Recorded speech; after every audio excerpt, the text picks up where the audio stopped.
Bienvenue dans Ma vie de sorcière, le podcast où on ne fait pas semblant. Pas de développement personnel à la mode, pas de spiritualité pour se donner bonne conscience. Ici, on veut du vrai, du profond et du transformateur. Je suis Christelle Célis, thérapeute holistique et tu es au bon endroit si tu veux t'incarner pleinement, libre, honorer ta puissance et te reconnecter à l'énergie du vivant. Sans dogme et sans cadre rigide, je t'invite à explorer tes schémas, tes ombres, à comprendre ce qui se joue en toi, à comprendre les énergies qui t'entourent et à révéler ta propre vérité et ton unicité. Installe-toi, l'épisode commence maintenant. Bonjour à tous, bienvenue dans l'épisode du jour. Je suis Christelle de Ma vie de sorcière et je suis très heureuse de vous retrouver aujourd'hui, plutôt pour un épisode un peu update.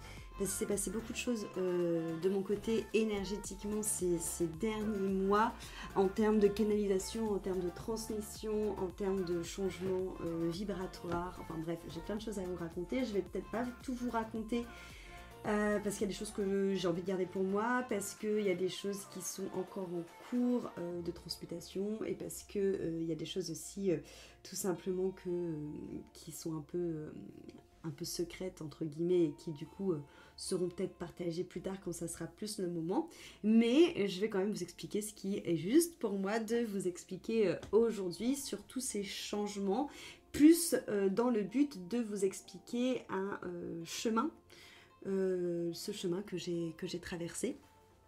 Alors, ce chemin que j'ai traversé, déjà, je vais juste vous refaire un petit topo très brièvement sur le tout début de mon histoire pour les personnes qui commencent à m'écouter que maintenant et qui ne me suivent pas depuis des années. Ça fait 8 ans que je fais des soins énergétiques maintenant. Je suis tombée, entre guillemets, là-dedans. Pas du tout de transmission ou de familial, on va dire. C'est quelque chose que j'ai découvert toute seule et que je ne pensais pas que ça existait. Donc c'est pour vraiment vous dire qu'il n'y a pas une question d'héritage ou de choses comme ça, que c'est vraiment accessible à tout le monde et que surtout on a tous en nous de l'intuition, de la clairvoyance, de la clairaudience. Bref, c'est pas le propos, mais voilà, c'est un petit disclaimer là-dessus. Moi, il faut savoir que dans ma famille, en tout cas, des personnes qui étaient vivantes autour de moi, il n'y avait pas de personnes qui étaient branchées énergétique, magnétisme, sorcellerie, spiritualité, voilà. Je suis tombée, j'ai découvert tout ce monde qui, pour moi, me fascinait depuis petite, mais qui pour moi était juste imaginaire. Parce que j'adorais Charme par exemple, et j'adorais Sabrina l'apprentie sorcière, ou toutes ces choses-là, mais pour moi c'était vraiment quelque chose qui n'était pas dans notre réalité.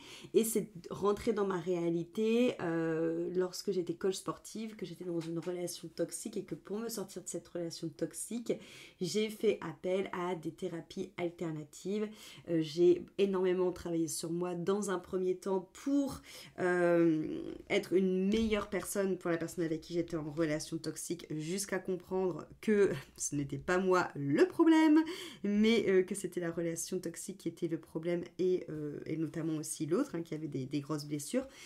Du coup, ça m'a permis de travailler mon discernement, de enlever les voiles de l'illusion, de sortir du fameux triangle de Cartman de bourreau, sauveur, victime, d'arrêter de vouloir me mettre en sauveur, d'arrêter de culpabiliser, de reprendre ma responsabilité, de reprendre mon pouvoir, de voir la manipulation et de sortir de cette relation. Et de là, j'ai continué à travailler sur moi, mais vraiment dans le but pour moi, c'est-à-dire de mieux me connaître. J'ai une passion pour venir gratter les ombres, pour venir mieux me comprendre, pour venir mettre des mots sur ce que je vis, sur ce par quoi je passe. Et donc ça a été pour moi tout un terrain de jeu pour apprendre à mieux me connaître, pour découvrir la vie et pour aussi me relier au vivant. Donc ça a été ma porte d'entrée, on va dire, dans tout ce qui est énergétique. Et j'y suis vraiment allée au début, du coup, vraiment pour moi, comme vous l'avez compris. Il s'agirait qu'il y a un moment, les thérapeutes qui me suivaient m'ont dit que ça serait bien que je me forme, parce qu'en fait, les formations permettent d'aller encore plus loin dans le travail sur soi, parce que c'est très intense.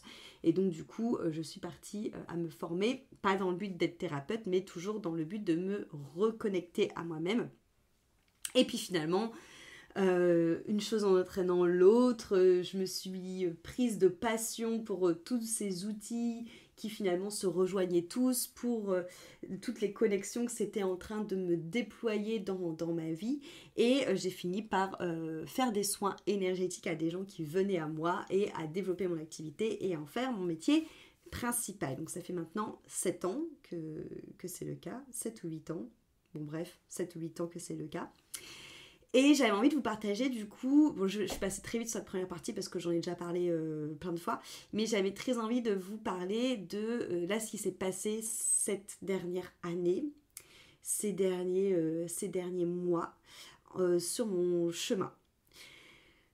Il s'avère qu'on change de vibration tous, vous devez le sentir vous-même, vous n'êtes plus la même personne qu'il y a 5 ans, qui a 10 ans, qui a même peut-être 1 an ou qui a même peut-être 6 mois. On sait qu'on évolue, qu'il y a parfois des relations qui sont plus alignées avec nous, il y a parfois des activités, des choses qu'on faisait avant qui nous mettaient en joie, qui ne sont plus le cas quelques mois après. Et en fait, c'est exactement ce qui s'est passé. Je suis rentrée dans l'énergétique pure et dure. Ça a vraiment été ça ma porte d'entrée, hein. L'énergétique pure et dure, voilà, vraiment tout ce qui était autour de la médiumnité, de l'énergétique, du magnétisme. J'ai ensuite pris la porte du yoga pour amener toute cette notion d'énergie dans mon ancien travail, qui a été prof de yoga et coach sportive. Et ensuite, je me suis rendu compte qu'en fait, la manière où je pratiquais tout ça, ma manière de voir les choses, était très proche de la sorcellerie, dans le sens où je faisais énormément de rituels en plus de l'énergétique. Donc de là, je me suis mise à étudier tous les courants autour de la sorcellerie, du paganisme, du Wiccan, du chaos magique, de toutes ces choses-là.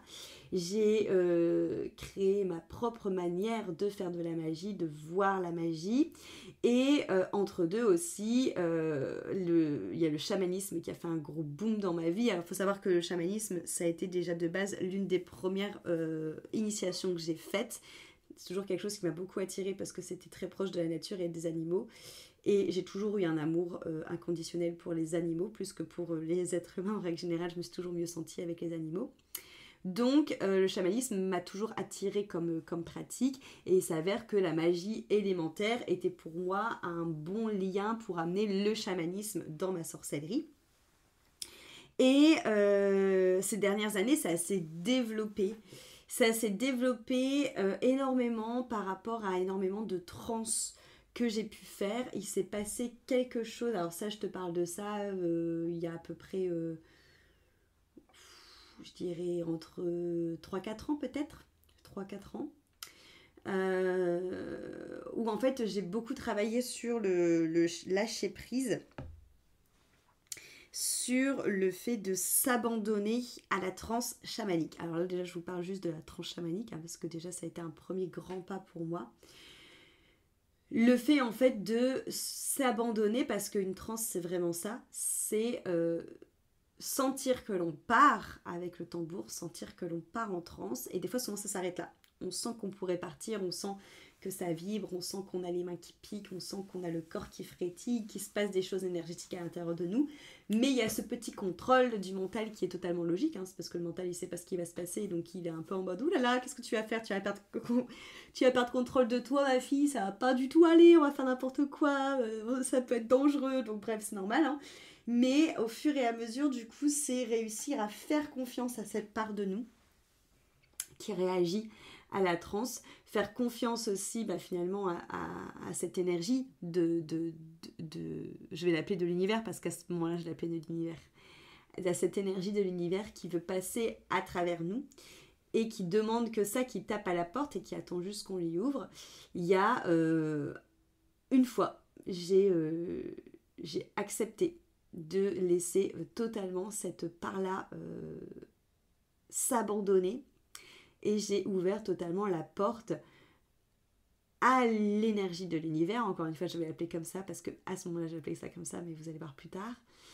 Et où j'ai totalement ouvert en fait la porte à ces énergies là, et où j'ai vraiment ressenti les énergies me traverser, Et j'insiste bien sur le mot traverser parce que c'est bien plus que de la canalisation, c'est bien plus que du clair ressenti, clairaudience, clairvoyance et tout ça. C'est pas la même chose parce que pour le coup, pour tous les avoir, c'est vraiment différent lorsque je me laisse traverser où je deviens totalement canal de ces énergies-là. Donc à partir de cette première transe qui a été vraiment, je dirais, la première fois où je me suis totalement abandonnée, ça m'a permis de ouvrir une nouvelle porte de soins qui était le fait de mettre à disposition mon corps pour les énergies qui avaient besoin d'être là. Et notamment, c'est beaucoup arrivé quand je devais faire des dégagements, d'énergie pas cool, que ce soit démoniaque, que ce soit des entités, que ce soit des énergies de sorts et de magie qui ont été jetées sur des personnes. Je laissais à disposition mon corps comme un canal pour les énergies qui avaient besoin de venir pour procéder à ces dégagements. Et généralement, c'était beaucoup des énergies d'animaux, donc d'où le chamanisme qui passait à travers moi. Mais j'ai eu beaucoup aussi des énergies de déesses, de dieux ou d'archétypes, par exemple l'archétype de l'amour universel, voilà, ou des choses comme ça qui passaient à travers moi pour les soins énergétiques. Ça s'est amplifié encore plus lorsque je me suis formée aux constellations familiales, bien évidemment, parce que les constellations familiales utilisent ça mais c'était voilà, déjà quelque chose qui était venu en moi par rapport aux trans, et notamment aussi lorsque je faisais des cérémonies chamaniques.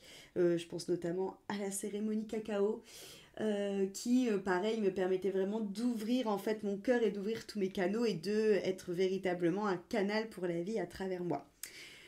Lors de cette première transe là, chamanique, donc il y a à peu près 4 ans, j'ai réussi à recevoir également mon langage chamanique. Ce langage chamanique, c'est un langage qui est très guttural, très ancré, qui vient de la terre, très grave. Même dans ma voix se transforme, elle devient très très grave. C'est un langage avec des mots que je ne comprends absolument pas avec mon mental, mais que je comprends avec mon cœur. Et c'est un langage qui était en effet très puissant pour, encore une fois, tout ce qui était dégagement, pour tout ce qui était soin aussi de purification, soin de protection, soit de dégagement, voilà, des soins qui sont un peu plus dans le yang, un peu plus dans le côté brut, sauvage, primitive, on va dire. Donc ça, c'était tout un peu ma vague, je dirais que avec lesquels j'ai énormément travaillé, que je travaille toujours, mais depuis un an, un peu moins, un an. Ça s'est accéléré ces derniers mois, mais on va dire que ça a commencé depuis un an. J'ai un autre chemin qui s'est révélé à moi, on va plus parler de ça, d'une révélation. En vérité, ce chemin-là, c'est un chemin que j'ai emprunté il y a plus d'un an, si je réfléchis. Ça dépend sous quel angle on le prend. Donc je vais le prendre sous 2 angles différents. Le premier angle, ça va être le chemin de la foi. La première fois que j'ai emprunté ce chemin de la foi, ça a été justement cette première expérience où je suis totalement abandonnée pour devenir ce canal lors de la tranche chamanique, donc il y a 4-5 ans. Pourquoi est-ce que je dis que c'est là où j'ai emprunté pour la première fois le chemin de la foi, dans ce sens-là? C'est parce que j'ai décidé à ce moment-là d'avoir foi en ce qui allait se passer et de totalement abandonner ma condition humaine, c'est-à-dire mon identité d'humaine en mode non, Christelle, elle ne part pas en transe parce qu'elle ne sait pas le faire, parce qu'elle n'est pas capable, parce que nanani, parce que nana. Donc d'abandonner totalement ma condition d'humaine, mais aussi toutes les croyances que je pouvais me poser sur moi en tant que petite humaine, toutes les étiquettes que j'avais pu poser sur moi, je les ai totalement abandonnées dans le but de me mettre au service de cette énergie chamanique qui me traverse. Et après, encore une fois, c'est quelque chose du coup que j'ai réussi à faire énormément de fois parce que c'était pas bien de faire les soins dans ce qui a suivi après. La foi, c'est aussi quelque chose que j'ai travaillé du coup depuis 8 ans, depuis que je suis entrepreneur, parce que lorsqu'on est entrepreneur, on est obligé d'avoir foi. On est obligé d'avoir foi. On n'est pas obligé d'avoir foi, mais ça aide vraiment d'avoir foi. lorsqu'on a envie de mettre en place des choses mais qu'on n'est pas sûr, lorsqu'on a envie justement de changer des choses mais qu'on a peur, lorsqu'on se dit allez j'ai ça qui vibre, j'ai envie de proposer ça, je sais pas si ça va marcher mais je saute dans le vide et on verra bien. On est obligé de faire preuve de foi tout le temps. Lorsqu'on travaille sur son rapport au travail, justement au mérite, à l'argent, on est obligé de travailler aussi son rapport à la foi. Mais je dirais que pendant toutes ces premières années où j'ai travaillé mon rapport à la foi par rapport à ça, c'était une manière de travailler la foi très intellectuelle. C'est-à-dire très à aller observer mes schémas de pensée, aller observer mes croyances, aller observer ce qui se jouait en moi, quelle partie était en réaction. C'est pour ça que je dis que c'était très intellectuel et très raisonné, parce qu'en fait, j'étais finalement comme si j'étais dans un laboratoire et que je m'observais moi-même dans mes manières de réagir. Mais il n'y avait pas cette foi tellement débordante que je m'abandonne totalement à ce qui vient. Ça, c'est venu progressivement. Et c'est pour ça que je vous dis que j'ai commencé ce podcast en vous parlant qu'on évoluait tous et qu'on changeait tous. Parce que rien que dans nos chemins, on passe tous par des phases de l'oignon, par des différentes couches, qui fait qu'on ne peut pas apprivoiser les choses de la même manière suivant où on en est dans notre chemin. Comme je vous l'ai dit, cette année du moins a été une année, je trouve, où 2024-2025, même si 2025 n'est pas terminé, mais voilà, hein, durant début 2024 jusqu'à maintenant, où tout s'est accéléré. Pourquoi est-ce que tout s'est accéléré? Parce que déjà, moi, je me suis rendu compte qu'il y avait des nouveaux connexions vibratoires qui étaient en train de se faire. Que je sentais par ces énergies que je canalisais de plus en plus, qu'il y avait comme si des nouvelles strates d'énergie que j'arrivais à canaliser, mais sans savoir mettre vraiment de mots dessus. J'ai aussi touché du doigt, en canalisant ces nouvelles strates d'énergie, qu'il y avait beaucoup de choses quand même que je vivais qui étaient dites entre guillemets perchées, parce que j'ai quand même vécu beaucoup d'expériences qui étaient perchées dans ma vie. Enfin, j'utilise ce mot-là, mais en vrai, c'est pas du tout perché, mais qui pourrait paraître en tout cas totalement dans une autre réalité, totalement paranormale, en gros. Mais que j'avais besoin, moi, pour me rassurer, de réussir à mettre des mots dessus, de réussir à les faire entrer dans des cases, de réussir à identifier des schémas, de réussir à identifier des peurs, de réussir finalement toujours à les expliquer, les justifier, les analyser, les rentrer dans un cadre intellectuel. Et c'était très bien jusqu'à présent, ça m'allait très très bien, parce que déjà ça a été pendant longtemps ma signature, c'est-à-dire que le fait de réussir à mettre des mots concrets et terrestres sur des choses totalement what the fuck que je vivais, ça m'a permis par exemple de pouvoir donner des cours de yoga et de pouvoir donner des cours d'énergétique dans des grosses entreprises au moment où j'étais à Lille qui s'occupaient de tout ce qui était informatique et notamment de domaine de site internet, et donc c'était des ingénieurs informatiques, donc des hommes, sans vouloir vous dénigrer messieurs, mais qui sont quand même généralement moins ouverts, ingénieurs informatiques, donc quand même aussi avec un parcours on va dire très cartésien, très mathématique, quoi. Bref, donc ça m'a beaucoup aidé, je crache absolument pas dessus, mais c'est quelque part comme si que ça m'empêchait aussi de moi, comme si que je pouvais pas être l'un ou l'autre. Et que le fait en fait de toujours essayer de rationaliser, de toujours essayer d'intellectualiser les choses, en fait me bloquait parce qu'il y a tout simplement des choses qu'on peut pas comprendre. En énergétique, en spiritualité, avec l'invisible, il y a des choses qu'on peut pas comprendre et c'est ok. Et en fait, petit à petit, j'ai même plus qu'à accepter, j'ai intégré le fait qu'on ne pouvait pas tout comprendre. Et c'est notamment aussi un discours que j'ai de plus en plus aussi avec mes étudiants, c'est de leur dire, en fait, il y a des choses, on n'a pas besoin de comprendre, c'est notre mental qui veut comprendre, mais en vrai, on s'en fout. Ça m'a aussi aidé dans mon chemin dans la foi. Donc ça, je vous raconte petit à petit en gros ce qui s'est passé. Et le fait de lâcher de plus en plus, le fait de devoir comprendre, le fait de devoir mettre des mots, le fait de devoir aussi se dire j'ai vu ça parce que j'ai été dans les annales akashiques et qu'il s'est passé ça, ça, ça.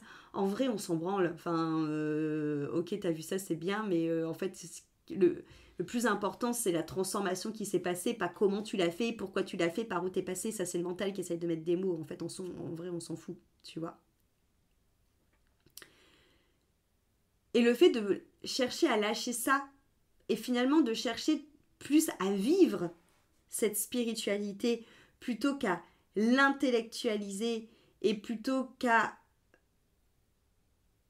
j'ai envie de dire le mot pavaner avec, parce que, encore une fois, on n'oublie pas que notre mental et notre ego sont des grands copains, hein. Donc aussi le fait que le mental aime trouver des mots, oui, c'est pour rassurer, c'est pas du tout son but, mais l'ego, il aime bien reprendre ses mots pour après pouvoir aussi, tu vois, se brosser un peu dans le sens du poil, quoi. Alors qu'en vrai, fondamentalement parlant, on s'en tape, c'est pas le plus important, c'est ce que t'as vécu.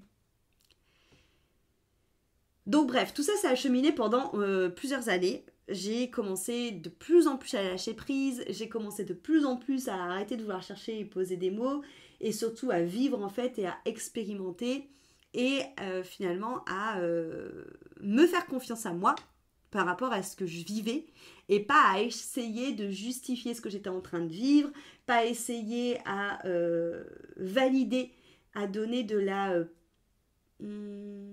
légitimité à ce que j'étais en train de vivre avec des mots. Parce qu'en vrai, c'était juste ça. C'était juste qu'il y avait une partie de moi qui voulait se convaincre que j'étais légitime et que c'était légitime parce que regarde, c'est ce qu'on dit dans tel livre. Ah, ça s'explique comme ça. Ah, regarde, du coup, ce que je vis, c'est vraiment vrai. Ah, t'as vu, c'est vraiment chouette. Alors qu'en vrai, on s'en fout. Tu le vis, en fait. Tu vois. Donc voilà, vraiment, ça m'a permis de pouvoir voir ça comme ça. Il y a quelques années, il y a 2 ans précisément, j'ai vécu, il y a 3 ans maintenant, j'ai vécu mon premier burn-out qui a été un palier important pour moi dans mon entreprise parce que c'est ce burn-out-là qui m'a permis de me réaligner dans mes prestations et de venir créer à l'époque, parce qu'ils ont changé entre deux, mais immersion, élévation, initiation et transmission qui a vu plus tard le jour. Donc ça, c'était entre il y a 3 et 2 ans. Sauf que, comme je vous l'ai dit, on change, on évolue, on bouge, et je suis forcée de constater qu'il y a des prestations qui vibrent beaucoup moins avec moi, tout simplement parce que ce n'est plus ma manière de pratiquer, et parce que je vois et j'ai vécu les choses là en 2 ans de manière totalement différente. Vous avez pu le voir, les immersions ont disparu il y a un moment. Elles sont en train de revenir sous une autre forme qui est beaucoup plus alignée pour moi, une forme beaucoup plus vibratoire, beaucoup plus structurelle. L'accompagnement qui était avant élévation a disparu, enfin s'est transformé plus précisément pour devenir des soins à la carte, pour laisser place à un nouvel accompagnement qui va arriver et qui est un accompagnement aussi beaucoup plus aligné avec ce que j'ai vécu, avec tous les multidimensionnels que je peux connecter maintenant et j'ai envie de dire tous les prismes, toutes les facettes de ce monde qui nous entoure et qui est peuplé d'illusions. Et je me suis aussi rendu compte qu'il y avait des choses que j'affectionnais particulièrement, que j'ai créées avec tout mon cœur et toute mon âme, qui sont, malheureusement, plus autant alignées avec moi, qui ne me mettent plus en joie, comme c'était le cas avant, et qui pour autant doivent encore exister. Et c'est là que l'acte de foi est important. Parce que jusqu'à présent, j'avais réussi à m'abandonner lors de soins. Je m'étais jamais abandonnée dans la vie de matière. Sauf que entreprendre, c'est vibrer. C'est vibrer ce qu'on crée. l'entrepreneuriat, c'est le prolongement de notre énergie, c'est le prolongement de qui on est. C'est s'aligner. C'est s'aligner avec ce qui nous fait vibrer, c'est s'aligner avec l'invisible, c'est s'aligner avec ce qui nous est demandé.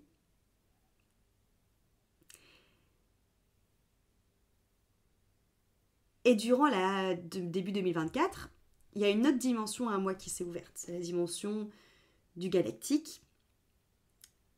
C'est la dimension du divin également.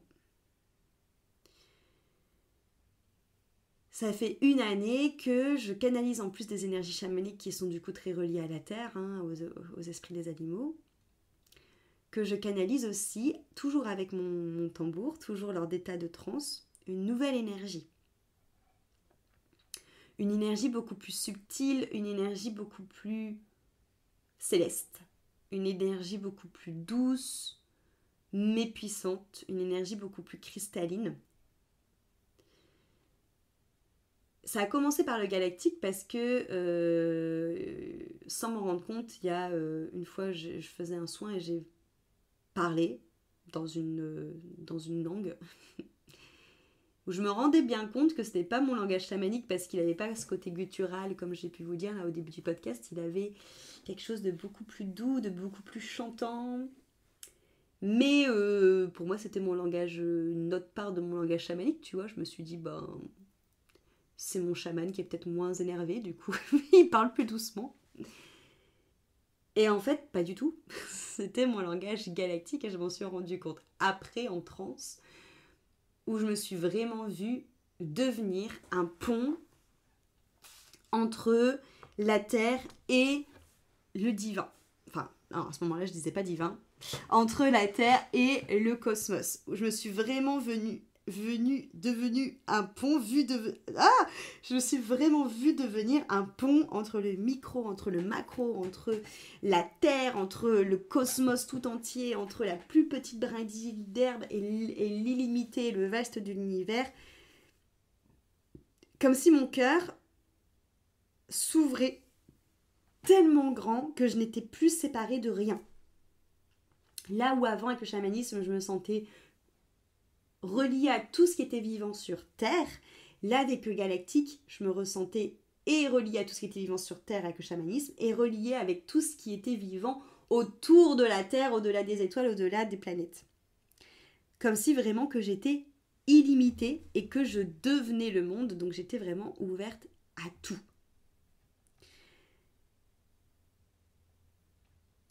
Et il y a quelques temps, je vous en ai parlé, j'ai eu énormément de doutes qui sont revenus à moi dans mon entreprise, notamment par le fait finalement que je sentais que j'étais plus alignée avec tout, qu'il y avait beaucoup de choses qui me peinaient, qui me mettaient plus en joie, pour diverses raisons, bon, on s'en fout, on va pas en parler maintenant. Et du coup, j'ai beaucoup remis en question mon activité, ce que je faisais, ce que je proposais, tout ça. Et je m'en suis beaucoup remis, je vais dire encore le mot univers, parce qu'à ce moment-là, je disais le mot univers. Je m'en suis beaucoup remis à l'univers pour qu'il me montre le chemin, pour qu'il me montre que ce que je faisais, ça servait surtout au collectif et que j'étais sur la bonne route. Et un jour, j'ai canalisé cet accompagnement qui est prêt, qui est là. J'ai canalisé cet accompagnement, je vous en parlerai au fur et à mesure, pour l'instant je vous parle vraiment de l'histoire. J'ai canalisé cet accompagnement que j'ai vu comme un énorme triangle qui partait de mes pieds et qui montait tellement haut que je voyais pas la pointe du triangle. C'était un triangle de lumière. Et c'était un triangle où moi j'étais au centre et où je rejoignais l'énergie chamanique de la Terre et l'énergie galactique de l'univers. Et c'était vraiment ça qui était demandé de moi. De venir accoucher, parce que c'était vraiment un accouchement, de venir accoucher de ce nouvel accompagnement qui permettait finalement d'ancrer sur Terre l'énergie galactique. Je me suis fait traverser par ce triangle de lumière, transpercer par ce triangle de lumière, qui me reconnectait directement à quelque chose de plus large et où on demandait de co-créer avec ces deux énergies, de coexister avec ces deux énergies et de switcher entre la sagesse de la Terre et les transmissions fines du galactique. Donc j'ai commencé durant cette année à beaucoup switcher entre les deux, à m'autoriser d'aller de l'un à l'autre, mais avec quand même toujours une sorte un peu de non-confiance en moi par rapport au galactique, parce que je trouvais ça étrange que j'avais le droit d'utiliser cette énergie galactique alors que jusqu'à présent j'étais toujours, j'étais toujours beaucoup reliée au chamanisme. Et puis il y a eu cette connexion à l'énergie divine. Et là, j'emploie bien le mot divin parce qu'on est au-delà du galactique. On est dans le divin, on est dans la source.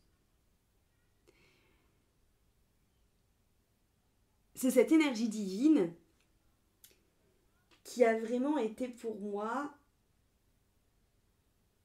une boussole, et je dirais même un réconfort dans toute cette tempête que j'ai vécue. Et la tempête, c'était justement toute cette remise en question, ces questions existentielles sur mes prestations, ce que je proposais, comment retrouver la joie aussi dans mon métier.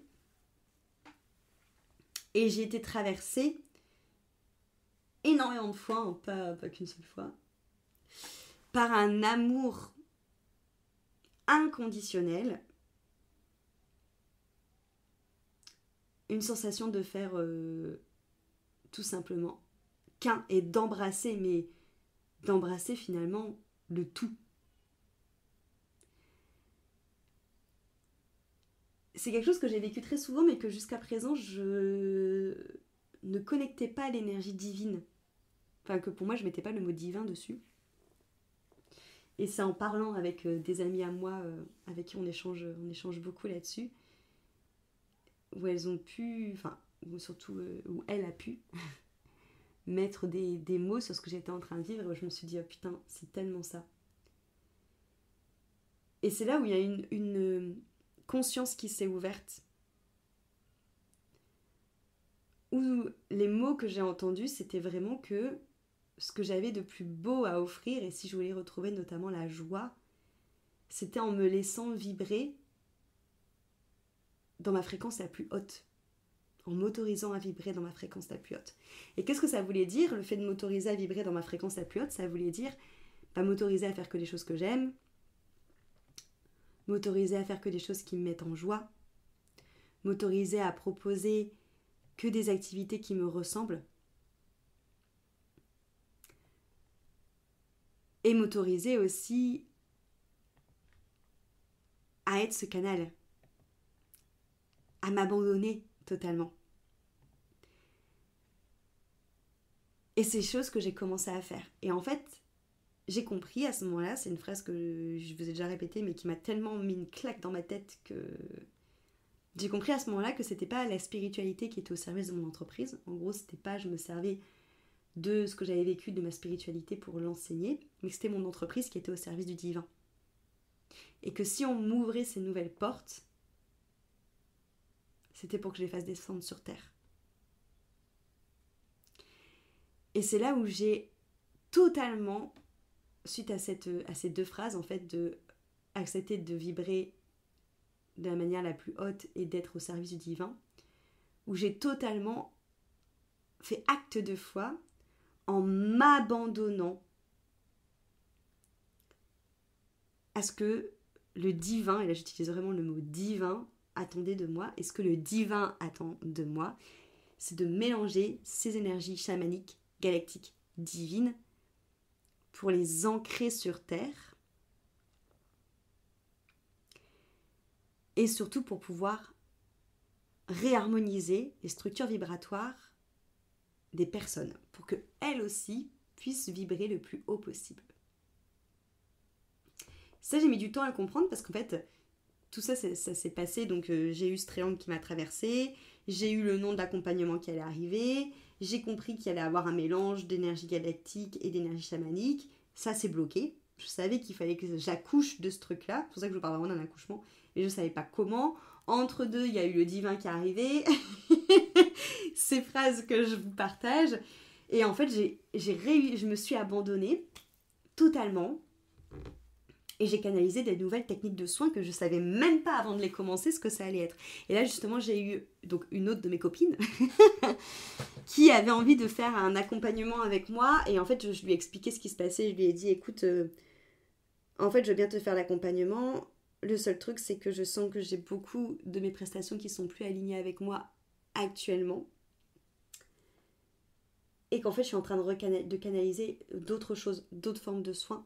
Je ne sais pas ce que ça va être, je ne sais pas combien de rendez-vous il va avoir, je ne sais pas combien de temps ça va durer, je ne sais pas quel outil je vais prendre, mais voilà, ça va s'appeler comme ça fait ça. Je ne sais pas comment ça va fonctionner, mais si tu veux, je peux te proposer ça. Elle m'a fait confiance, elle m'a dit oui, et grâce à elle, j'ai pu accoucher dans la matière, parce qu'en fait, j'avais une cliente à qui le faire vivre, donc j'ai pu accoucher dans la matière de cette méthode de soins. Et ça a été fou, c'est fou. En fait, ce que je vis depuis depuis un an et depuis plusieurs mois, là, parce que ça s'accentuait au fur et à mesure des mois, c'est juste ouf. C'est un mois compliqué parce que du coup maintenant on a fini cet accompagnement, donc du coup j'arrive maintenant que je l'ai vécu à mettre des mots d'humain dessus. Je vous en parlerai dans les prochains épisodes, mais j'ai galéré et je galère encore quand même pas mal à mettre des mots humains sur ce que je vis, tellement c'est subtil, tellement c'est énergétique, tellement c'est vibratoire. Mais j'ai pu canaliser ces premiers soins, ces soins de l'accompagnement, ces soins qui me descendent du divin, d'où cette notion de foi et d'abandon qui est hyper importante, parce que ça pour moi c'est vraiment un acte de foi. Ça peut paraître sans conséquence pour certaines personnes qui écouteront ça, mais ça a été vraiment un acte de foi pour moi de me dire ok, je vais mettre moins d'énergie dans ce que j'ai créé de mon entreprise depuis ces dernières années parce que je sens que ça me met moins en joie. Et je vais totalement m'abandonner à quelque chose que, pour l'instant, j'ai juste le nom. Je sais juste les énergies, mais je sais pas ce qui va se passer. Je vais m'abandonner totalement à ça parce que j'ai foi, et ça me donne envie de pleurer quand je le dis, parce que j'ai foi et je sais que c'est là que je dois aller et je sens que c'est là que c'est juste. Et du coup, j'abandonne aussi, encore une fois, toutes les croyances, toutes les peurs, toutes les restrictions que je me mettais. J'abandonne le fait que ça va heurter certaines personnes, que ça va aussi leur faire peur, que ça va, enfin leur faire peur parce que ils ont des peurs, ça fait pas peur ce que je fais, mais loin de là, mais ça sort de l'ordinaire, c'est pas commun on va dire. euh, M'abandonner aussi à mon identité d'humaine et m'abandonner aussi à notre réalité d'humain, parce qu'en fait le fait aussi d'avoir connecté, alors déjà avec l'énergie chamanique qui voit le monde d'un autre œil, mais de connecter avec l'énergie galactique et de connecter encore au-dessus avec l'énergie divine, où en fait tu te rends compte vraiment de toute la matrice dans laquelle on est et de toute cette illusion de matière. Bon bref, il y a eu beaucoup d'abandon pour moi en très peu de temps. Mais ça m'a permis de faire descendre ces soins, de poser des bases de ce nouvel accompagnement vibratoire et structurel qui est vraiment dans le but de réaligner les âmes à leurs fréquences les plus hautes. La fréquence qui est appelée pour chaque personne à vibrer haut chez eux, à vibrer vrai, à vibrer juste. C'est des soins qui vont chercher ce que nos cellules ont au plus profond de nous.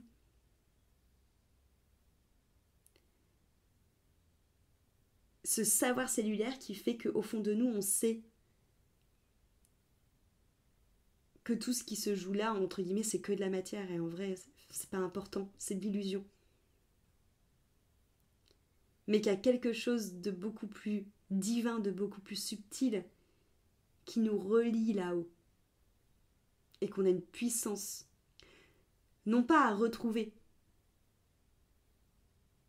parce qu'elle n'est pas perdue, mais à développer.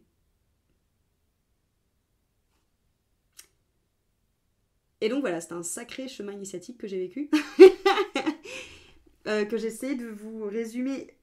J'ai conscience que c'est un podcast qui est un peu long, donc si vous êtes restés jusqu'au bout, bravo à vous. Et je vais vous en parler de plus en plus de tout ça, parce que déjà, tu l'auras compris, l'accompagnement est terminé. Mais avant de te parler d'accompagnement, je vais surtout te parler de tout ça, de tout ce qui est vibratoire, de tout ce qui est structurel, de tout ce que moi ça m'a apporté.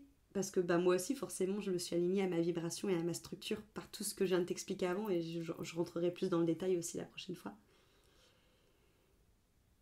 Mais c'était important pour moi de vous faire ce petit update de changement de